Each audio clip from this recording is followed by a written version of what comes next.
bem-vindos ao podcast Premier Pet Tempo de Nutrir de Verdade.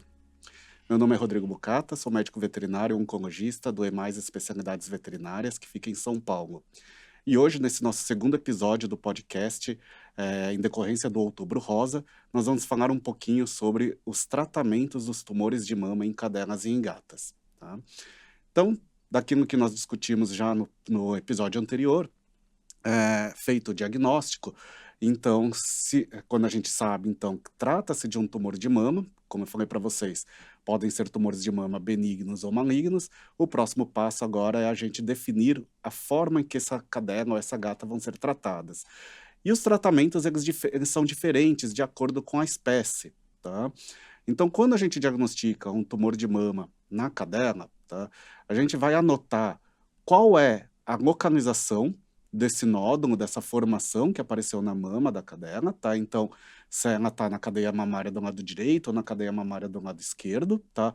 E em qual mama ela está. Então, como eu falei para vocês, a cadela ela tem 5 pares de mama, né? Então, 5 mamas de cada lado, que faz par com o seu par, com a sua mama contralateral, tá? Então, a gente numera as mamas de 1 a 5, né? Começando com o número 1 na mama de cima, né? Próximo à região da axila, e vai contando 2, 3, 4 e 5 até chegar na região da virilha, que é a 5ª mama, também conhecida como mama inguinal, tá? Então, de acordo com a localização do tumor de mama, é feito o planejamento, então, desse tratamento. E lembrar que nem sempre as cadelas, ou mesmo as gatas, elas terão apenas um nódulo na mama. Elas podem ter, às vezes, múltiplos nódulos. Essa é uma característica dos tumores de mama nas cadelas e nas gatas. Às vezes, terem múltiplas formações, tá? E os tratamentos, eles são relacionados com essas localizações. Então, fazendo aqui uma pausa das gatas, a gente vai falar especificamente das cadelas, tá? Então, quando aparece um tumor de mama na cadela, de acordo com a localização, a gente estabelece, então, a forma que ele vai ser tratado.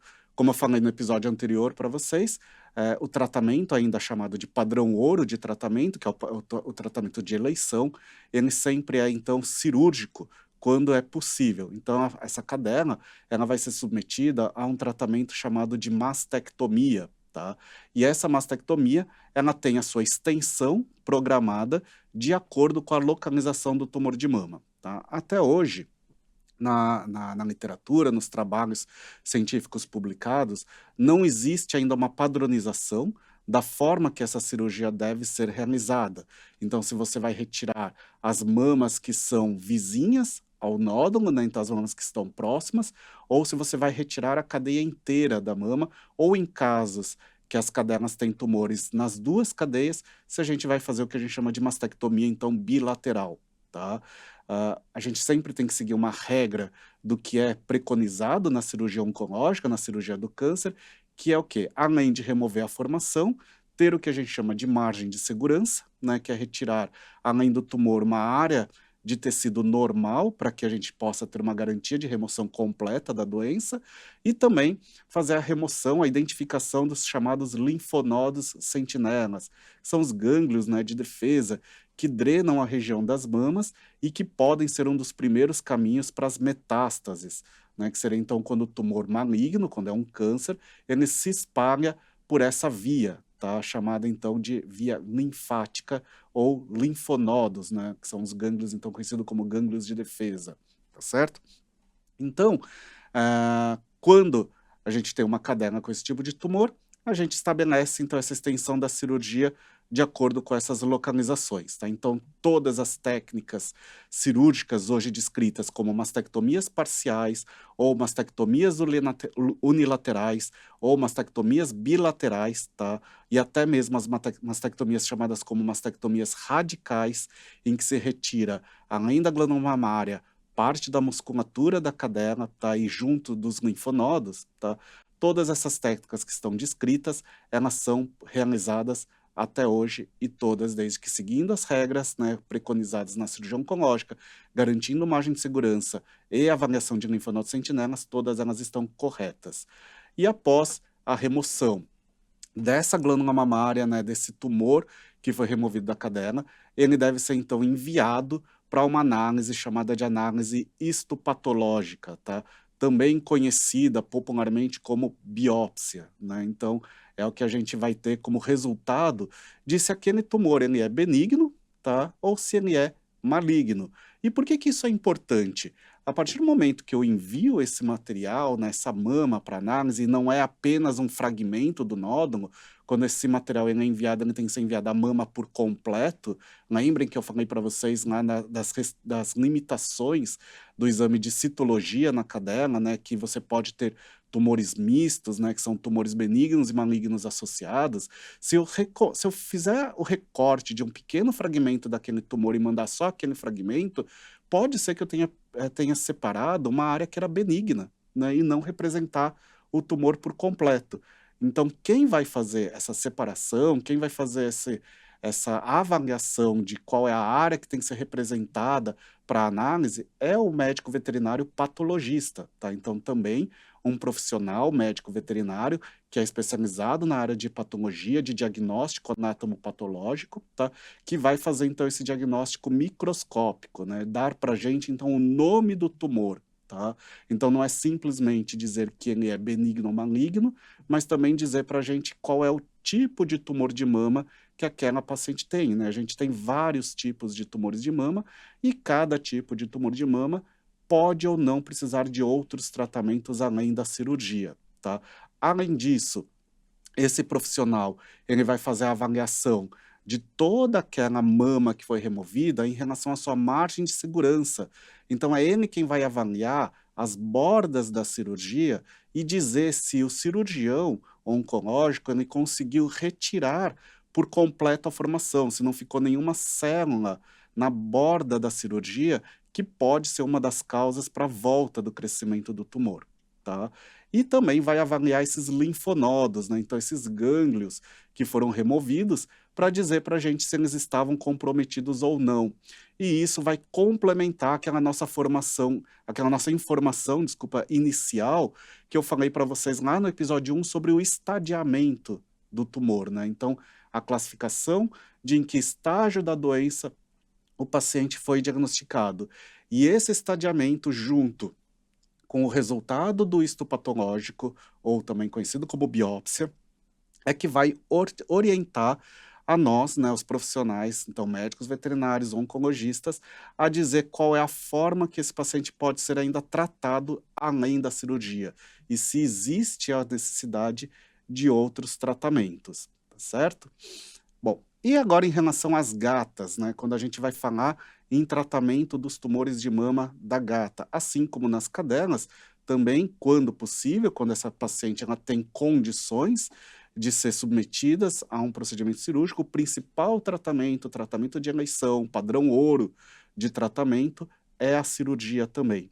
Só que diferente das cadelas, em que a gente tem diversas técnicas cirúrgicas que podem ser utilizadas de acordo com a localização do tumor, na gata, independente de onde o tumor se localiza, em qual glândula ela se localiza, em qual cadeia se localiza, hoje é unânime, está na literatura, a descrição de que a técnica cirúrgica ela tem que ser feita como o que chama de mastectomia total, tá? Então, retira-se as duas cadeias mamárias da gata, tá?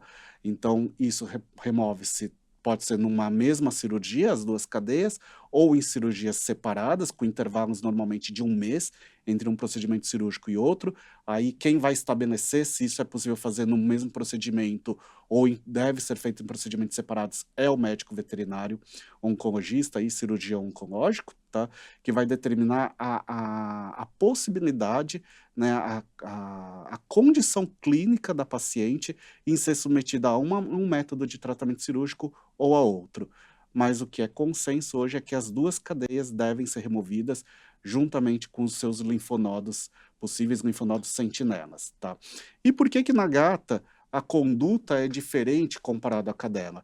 Porque os tumores de mama das gatas, lembra que eu falei para vocês, 80% dos tumores de mama em gatas são malignos, e infelizmente os tumores de mama das gatas eles são muito mais agressivos do que os tumores de mama de cadelas, tá? Então, o risco de uma metástase, que é o tumor se espalhar para outros órgãos, tá? Principalmente quando a gente fala em metástase de tumores de mama, seja na cadela, seja na gata, um dos principais órgãos a serem acometidos é o pulmão, tá? Então a gente tem esse risco muito mais elevado na espécie. Então, por isso, a espécie felina, ela precisa de tratamentos muito mais agressivos, muito mais eh, bem planejados, para que a gente possa ter um controle eficaz da doença, tá? Então, por isso que a cirurgia acaba sendo muitas vezes mais extensa do que na cadena. A tentativa de fazer tratamentos mais conservativos, seguindo regras que são usadas para a cadena nas gatas, elas são catastróficas, tá? Então, a gente não pode ser conservativo na gata comparado com a cadela, tá? Então, sempre é a mastectomia total na gata, tá certo? E da mesma forma, esse tumor também vai para análise histopatológica, né, também vai para análise de um médico veterinário patologista, que vai classificar, então, o tipo de tumor de mama que a gata tem, tá? E aí, junto também, classificar se os linfonodos e se as margens de segurança foram feitas corretamente na cirurgia também para fazer essa análise e também o estadiamento já certinho, e aí também estabelecer se vai ser necessário ou se vão ser necessários, né, outros tratamentos, os chamados tratamentos adjuvantes, tá bom? Bom, feito então os procedimentos cirúrgicos, né, a cadela e a gata geralmente, em um prazo de 15, 20 dias, elas estão recuperadas, né, da cirurgia, já ocorreu a cicatrização completa, tá? Não são cirurgias que costumam ter altas taxas de complicação, tá? Geralmente elas se recuperam bem, tá? Voltam à sua atividade já na primeira semana pós-operatória, praticamente uma vida normal, aí só fica esse tempo de 15, 20 dias para que ocorra a cicatrização total da ferida cirúrgica, tá? Esses pontos, então, são retirados depois, tá? E aí, com os resultados, que nesse período já deve ter chegado o resultado da biópsia, a gente, então, vai sentar e conversar com os responsáveis, né, com o tutor do animal, né, da cadela e da gata, e discutir aquele resultado que a gente teve, tá? E de acordo com esse resultado, pode às vezes haver a necessidade de fazer uma classificação um pouco mais específica do tumor de mama e pedir um complemento de um exame chamado imunohistoquímica, tá? Que aí vai identificar alguns fatores presentes nos tumores de mama que podem servir como guias para a gente então recorrer a tratamentos adjuvantes, né? Então, a tratamentos como a quimioterapia. Então, se vai existir ou não a indicação de quimioterapia. Então, alguns fatores podem ser analisados com esse objetivo, né? De traçar um perfil mais específico além do nome do tumor, tá? Então, a gente avaliar índice de proliferação do tumor, tá? Se existem alguns fatores genéticos associados ao desenvolvimento dos tumores de mama que podem contribuir para uma pior evolução daquela doença e, com isso, também guiar formas de tratamento, tá certo?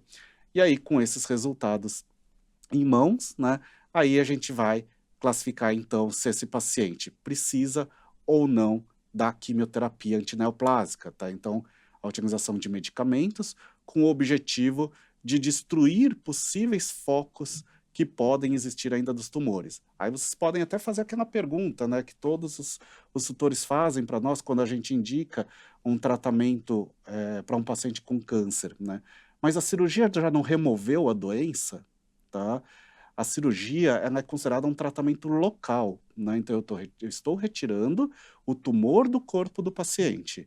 Entretanto, desde o primeiro dia que aquele câncer começou a se desenvolver no corpo da cadela ou da gata, ele pode já ter se espalhado. Por isso, novamente, eu volto à minha chamada lá para vocês do primeiro episódio, diagnóstico precoce, né?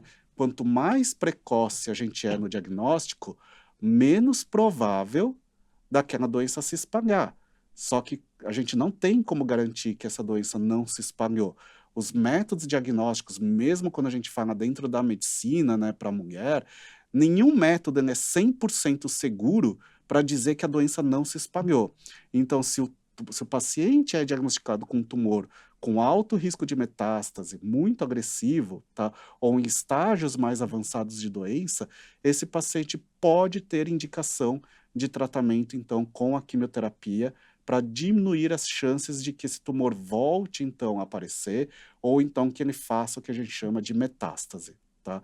E aí é que entra o objetivo da quimioterapia. Então a quimioterapia já não é um tratamento local, ela já é o tratamento que a gente chama de tratamento sistêmico, que é o objetivo é poder destruir células do tumor que possam existir em algum outro lugar do corpo, principalmente nos órgãos alvos de metástase desses tumores, tá? E a quimioterapia, ela é indicada, então, tanto para cadelas quanto para as gatas, tá? E vem a segunda pergunta, né, que todos vocês, tutores, vão fazer para a gente. Mas vale a pena fazer quimioterapia para um animal, né? Ele não vai sofrer com a quimioterapia como acontece com as pessoas que são submetidas à quimioterapia, ou até mais além, né? Uma das perguntas que são muito comuns a gente escutar: meu animal vai ficar careca, né? Então essa é até engraçado quando a gente escuta, mas é exatamente o efeito comparativo, né, do que acontece no ser humano, e a gente transporta isso, né, transfere essa imagem do tratamento da quimioterapia para os animais, achando que vai ser a mesma coisa, tá? Então, primeira coisa é desmistificar a quimioterapia nos animais, né? Então, a quimioterapia nas pessoas, elas podem ter efeitos colaterais, tá? E geralmente efeitos colaterais que têm um significado mais importante na qualidade de vida, né? Então as pessoas às vezes têm transtornos gastrointestinais, né? Então perdem o apetite, acabam apresentando vômitos, diarreias, né? Passam mal, acabam ficando com febre. Então são efeitos colaterais um pouco mais significativos, né? E as pessoas associam nisso que vai existir esse tipo de efeito colateral nos animais, tá? Existe um estudo, é um estudo um pouco mais antigo, que foi publicado sobre, independente de ser qual é o tipo de tumor, tá? Mas na verdade foi o objetivo avaliar a resposta à quimioterapia, né? Os efeitos colaterais que as quimioterapias podem trazer para os animais. Nesse estudo que foi publicado, foi evidenciado que 75 a 100% das pessoas, então dos seres humanos que são submetidos à quimioterapia, podem apresentar algum tipo de efeito colateral, desde efeitos colaterais leves até efeitos colaterais mais graves, tá? Enquanto nos animais, 5 a 40% dos animais podem apresentar efeitos colaterais. E que o que foi mais interessante nesse estudo foi que o que foi demonstrado é que a maioria dos efeitos colaterais da quimioterapia nos animais são considerados de baixa intensidade, ou seja, são efeitos colaterais leves, que não chegam a prejudicar muito a qualidade de vida do animal, tá? E que são possíveis de serem contornados, às vezes ajustes de doses, às vezes ajustes de medicações aí para tentar contornar um pouco os efeitos colaterais. E que, nesse mesmo estudo foi publicado que 80% dos tutores desses animais que eram submetidos à quimioterapia falaram que se o animal dele ou se um outro animal precisasse de quimioterapia, eles fariam novamente, tá? Então que eles não se arrependeram de ter feito esse tipo de tratamento, tá? Por quê? Porque a qualidade de vida do animal praticamente não alterava durante a evolução de toda a programação de tratamento do câncer, tá? Então a primeira coisa é isso, né, a gente desmistificar. Agora, os animais podem ter vômitos, eles podem ter diarreias, eles podem ter perda de apetite, eles podem ter queda de resistência, eles podem perder os pelos, tá? Sim, isso pode acontecer, tá? Mas isso depende muito do tipo de protocolo a ser utilizado, as medicações de quimioterapia que são usadas, as frequências, as doses que são utilizadas. Então, não é uma forma geral, tá? E assim como eu e você somos pessoas diferentes, os animais também são seres individuais, tá? Então, não é porque um paciente relata que teve mais efeitos colaterais que o seu também vai ter mais ou menos, né? Então, a resposta ela é muito individual. Então, eu tenho que acompanhar como ele ou ela, né, eles vão responder ao tratamento, tá certo? Então, a gente tem que fazer escolhas de acordo com taxas de sucesso nos tratamentos, tá? Então, quando se indica um tratamento, seja ele cirúrgico ou uma quimioterapia, o objetivo é controle da doença, mas sempre manutenção da qualidade de vida.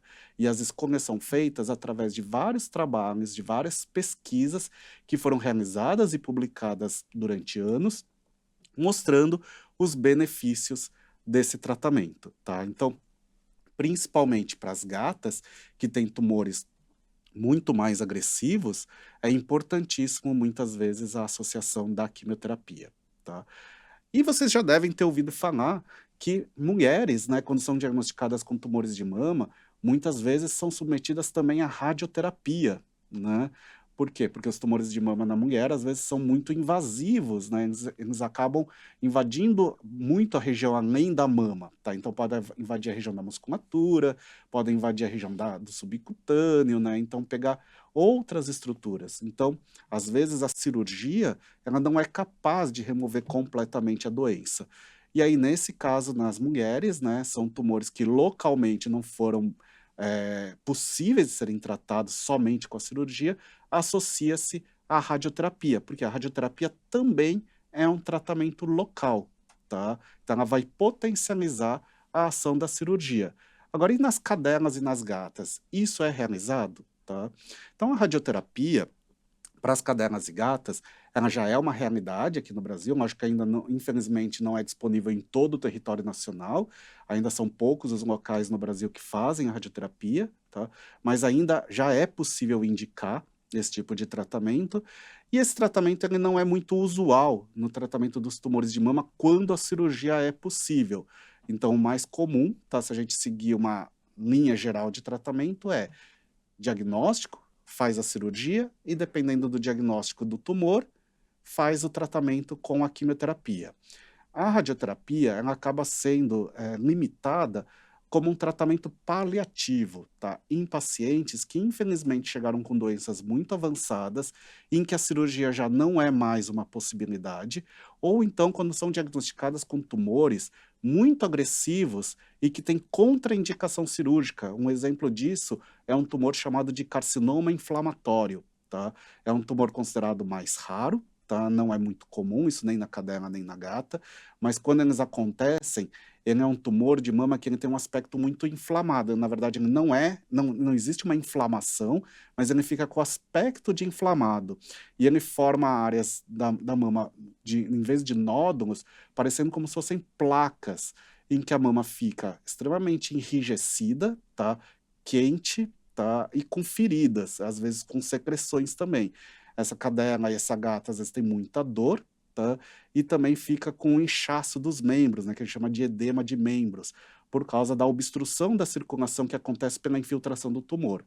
Esse tipo de tumor ele tem um potencial de metástase extremamente elevado, tá? E a cirurgia acaba não sendo possível de ser realizada pela extensão que o tumor toma, e a gente não consegue remover isso cirurgicamente. Então, nesses casos, estudos existem já mostrando como forma paliativa, tá? Para controle temporário da doença, para melhorar um pouco a qualidade de vida dessa paciente, em utilizar a radioterapia, que isso ajuda às vezes a diminuir um pouco a dor e esse quadro de invasão do tumor.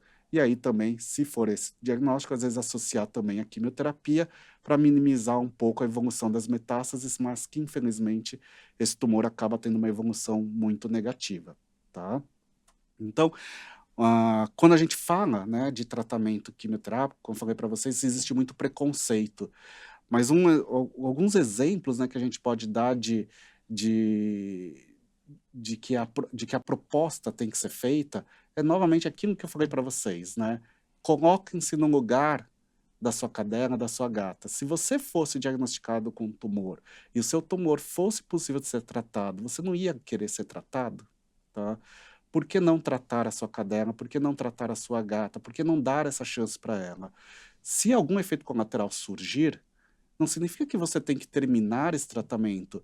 Você vai conversar com o médico veterinário ou oncologista se esse tratamento vale a pena ser mantido de acordo com o tipo de efeito colateral que ela teve.